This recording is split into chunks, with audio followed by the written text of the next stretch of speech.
महाराष्ट्र से भागे लड़के लड़की को पकड़ने के लिए दरभंगा पहुंची महाराष्ट्र पुलिस से किया लड़के लड़की को गिरफ्तार। महाराष्ट्र के जिला थाना अंतर्गत शाहपुर थाना में एक एफआईआर दर्ज की गई थी, जिसमें विकास शंकर कनौजिया को नामजद किया गया था। एफआईआर में बताया गया कि शाहपुर थाने की रहने वाली एक महिला ने अपनी बेटी को भगाने को लेकर मामला दर्ज कराया था। यह मामला फरवरी 2022 में ही दर्ज हुई थी, जिसके बाद महाराष्ट्र पुलिस टेक्निकल सेल के सहारे नामजद अभियुक्त की गिरफ्तारी को लेकर छापेमारी करना प्रारंभ कर दिया। इसी दौरान वह दरभंगा पहुंची, जहां वह मब्बी थाना क्षेत्र में कार्यरत कर रहे विकास शंकर कनौजिया को गिरफ्तार कर लिया। विकास शंकर कनौजिया एक कबाड़ी की दुकान में काम करता था, जहां से उन्हें गिरफ्तार कर लिया गया और उसके साथ उसकी प्रेमिका को भी गिरफ्तार कर लिया गया। दोनों को महाराष्ट्र पुलिस अपने साथ ले गई, जहां पुलिस अब हर बिंदु पर जांच करेगी। देखो जी, हम महाराष्ट्र पुलिस है, ठाणे जिले से आए हैं। यहाँ पे हमारे पास नीलू अर्जुन यादव नाम की एक औरत है कि जो हमारे जुरिडिक्शन में रहती है। उन्होंने हमारे इधर एक कंप्लेंट दर्ज किया था 9/2/22 को कि उनकी लड़की, उसकी नाबालिग लड़की एक लड़के के साथ भाग चुकी है। ऐसा हमारे यहाँ पे उन्होंने कंप्लेंट दर्ज किया था, जो कि कंप्लेंट का इन्वेस्टिगेशन मैं कर रहा हूँ खुद। इस कंप्लेंट के जांच के दरमियान हमें पता चला कि ये लड़की जो है विकास शंकर कनौजिया नाम का लड़का है, जिसके साथ ये भाग के आई है। तो हमने इसका सब टेक्निकल जानकारी निकाल के अब हम महाराष्ट्र का डिस्ट्रिक्ट से बिहार डिस्ट्रिक्ट में, आपके दरभंगा डिस्ट्रिक्ट में आए हैं। अभी जांच कर रहे हैं इस पूरे प्रकरण की।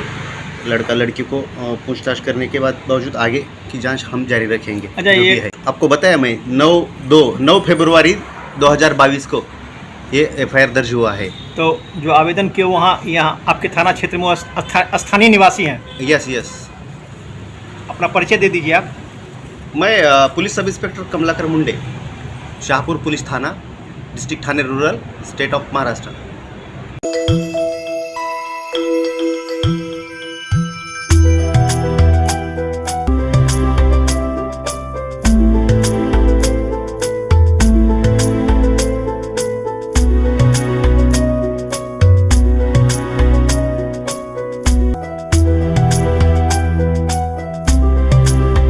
मिथिला विश्वविद्यालय के सभा कक्ष में कुलपति की अध्यक्षता में हुई बैठक के पीजीआरसी के कुल 154 शोध प्रारूपों को दी गई स्वीकृति। मंगलवार को मिथिला विश्वविद्यालय के सभा कक्ष में कुलपति प्रोफेसर सुरेंद्र प्रताप सिंह की अध्यक्षता में मानविकी एवं वाणिज्य संकाय के पीजीआरसी की महत्वपूर्ण बैठक विश्वविद्यालय में हुई। बैठक में कुल 154 शोध प्रारूप स्वीकृत किए गए, जिनमें विभिन्न विभागों की 152 पीएचडी तथा उर्दू विभाग के 2 डिलीट शोध प्रारूप शामिल हैं। वहीं प्रबंधन के एक शोध प्रारूप अस्वीकृत किए गए। परीक्षा नियंत्रक डॉक्टर आनंद मोहन मिश्र तथा उप परीक्षा नियंत्रक प्रथम डॉक्टर नवीन कुमार सिंह ने बताया कि अंग्रेजी में 19, हिंदी में 24, मैथिली में 36, दर्शन शास्त्र में 9, संस्कृत में 25, उर्दू में 24, वाणिज्य में 10 तथा प्रबंधन में 6 पीएचडी हेतु तथा उर्दू में 2 डिलीट हेतु शोध प्रारूप स्वीकृत किए गए हैं। अध्यक्षीय संबोधन में कुलपति प्रोफेसर सुरेंद्र प्रताप सिंह ने कहा कि शोध कार्य में अंतर विषयक शोध की प्राथमिकता दिया जाना चाहिए। साथ ही भारतीय संस्कृति को प्रमुखता देते हुए यदि शोध कार्य किए जाते हैं तो यह राष्ट्रीय शिक्षा नीति 2020 के प्रावधान के अनुरूप होगा। उन्होंने प्रत्येक विभागाध्यक्षों से कहा कि यदि संभव हो तो प्रत्येक विभाग विश्वविद्यालय की स्थापना काल से ही विभाग में अब तक किए हुए शोध विषयों का डाटाबेस तैयार करे। उन्होंने कहा कि विश्वविद्यालय से अनुमति प्राप्त कर विभागीय शोध परिषद में एक बाह्य विषय विशेषज्ञ को आमंत्रित कर डीआरसी कराया जाए। कुलपति ने बताया कि बिहार सरकार शोधार्थियों के लिए शोध प्रोत्साहन राशि देने की योजना बना रही है। यदि ऐसा होता है तो शोधार्थियों को शोध कार्य करने में अत्यधिक सुविधा होगी। इस मौके पर प्रति कुलपति प्रोफेसर डॉली सिन्हा, कुलसचिव professor Mushtaq Ahmad, professor Vimlendu Shekhar Jha, doctor Avani Ranjan Singh, professor Arun Kumar Singh सहित कई विभाग के विभागाध्यक्ष एवं शिक्षक मौजूद थे। देखिए, आज प्रारंभ में जो है सो पीजीआरसी की बैठक में प्रारंभ हुआ, जिसमें माननीय कुलपति महोदय प्रतिकुलपति महोदया, कुल सचिव महोदय के साथ साथ जिन 2 विषयों के डीन मानविकी और वाणिज्य के उपस्थिति जो है वो सारगर्भित रही। इसके साथ ही ये दोनों विषयों के विभागाध्यक्ष और जो आमंत्रित प्रोफेसर्स थे जिन्हें पीजीआरसी में शोध प्रारूपों के संबंध में निर्णय लेना है वो भी उपस्थित रहे। इनके साथ साथ जितने भी परीक्षा विभाग के पीएचडी शाखा के उप परीक्षा नियंत्रक तथा उनके कर्मी सभी की सहभागिता रही। इन विषयों में कुल पीजीआरसी में 155 शोध प्रारूपों को रखा गया, जिनमें आम सहमति बनी।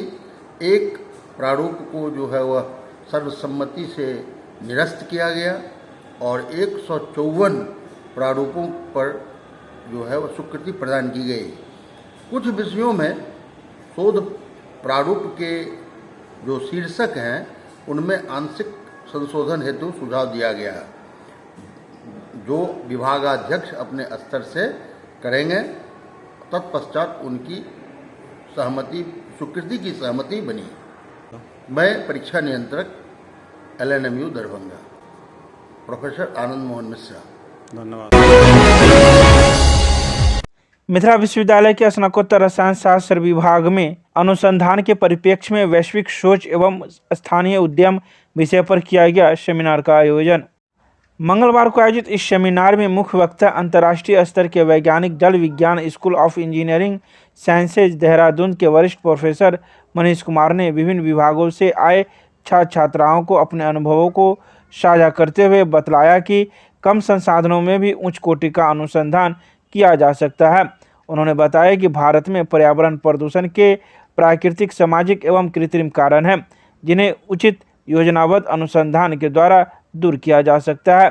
अपने द्वारा किए गए अनुसंधानों का उदाहरण देकर उन्होंने उपस्थित प्रतिभागियों को अनुसंधान के विभिन्न पहलुओं को बहुत ही बारीकी से तथा रोचक ढंग से समझाया।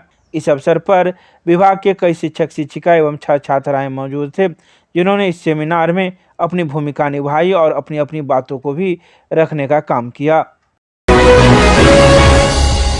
पूर्व मंत्री व प्रदेश अध्यक्ष डॉक्टर मदन मोहन झा और पूर्व प्रत्याशी युवा नेता अतिरेक कुमार रुवन मेमोरियल हॉस्पिटल पटना पहुंचे।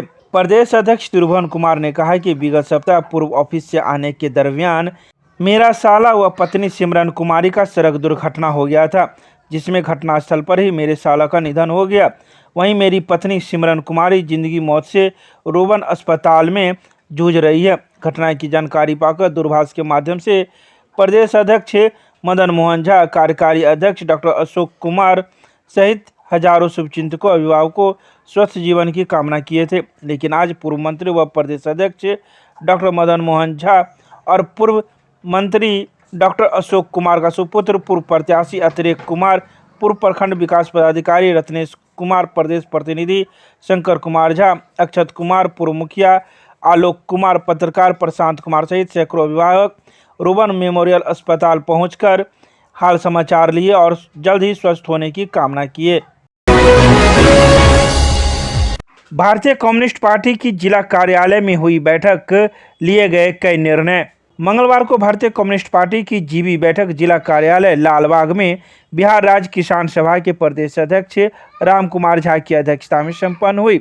बैठक में 14 से 18 अक्टूबर को विजयवाड़ा में संपन्न हुए पार्टी के राष्ट्रीय महाधिवेशन के राजनीतिक और सांगठनिक फैसले को पार्टी सदस्यों के बीच पार्टी के राष्ट्रीय सदस्य अनिल राजिम वाले ने रखते हुए कहा कि भाजपा आरएसएस हमेशा से देश और आम आवाम विरोधी रही है। सीपीआई ने देश की आज़ादी आंदोलन से लेकर अभी तक देश हित व यहाँ के आम आवाम के हक हकूक़ के लिए संघर्षरत रही है। फांसीवादी सरकार के खिलाफ सिर्फ सीपीआई ही विकल्प है, इसलिए सीपीआई को मजबूत यहाँ के सभी वर्गों को करना होगा। पार्टी लगातार छात्र, नौजवान, किसान, मजदूर, महिला सहित सभी वर्गों के लोगों को जोड़कर आम आवाम के हित में आंदोलन तेज कर रही है। हमें नई टेक्नोलॉजी का सहारा लेना होगा और उनका उपयोग करना होगा। पार्टी देश के अंदर भाजपा आरएसएस के खिलाफ सभी विपक्षी पार्टियों की एकता चाहती है। आरएसएस सिर्फ हिंदूवादी मुखौटा पहने हुए है। आरएसएस हिटलर और मुसोलिनी को मानता है। देश के एकीकरण में सीपीआई का महत्वपूर्ण योगदान है। वहीं इस मौके पर मौजूद पार्टी के कई लोगों ने भी अपनी अपनी बातें इस मौके पर रखी। मिथिला विश्वविद्यालय के मनोविज्ञान विभाग के द्वारा दूसरे दिन भी जारी रहा राष्ट्रीय कार्यशाला। मंगलवार को मिथिला विश्वविद्यालय के मनोविज्ञान विभाग के द्वारा आयोजित सामाजिक विज्ञान शोध में एसपीएस की उपयोगिता पर राष्ट्रीय कार्यशाला के दूसरे दिन इलाहाबाद विश्वविद्यालय के डॉक्टर संजय कुमार ने प्रथम तकनीकी सत्र में वर्णनात्मक सांख्यिकी ज्ञात करने के तरीके और सहसंबंध की उपयोगिता तथा उसे ज्ञात करने की बारीकियों से छात्र को अवगत कराया। प्रतिभागियों के द्वारा स्वयं भी इसे ज्ञात करने के लिए प्रैक्टिस कराया गया। दूसरे सत्र में टी अनुपात तथा प्रसरण विश्लेषण ज्ञात करने की अवधारणा को विस्तार से बताया गया तथा वर्कशीट पर प्रतिभागियों द्वारा इसे ज्ञात करना भी सिखाया गया। कार्यशाला में इस बात पर बल दिया गया कि प्रतिभागी स्वयं एसपीएसएस सॉफ्टवेयर के माध्यम से इन गणनाओं को स्वयं ज्ञात कर सके ताकि वे अपने शोध में सांख्यिकी विश्लेषण करने में आत्मनिर्भर हो सके। इस कार्यशाला में विभाग के कई शिक्षक शिक्षिकाएं एवं छात्राएं भी मौजूद थे।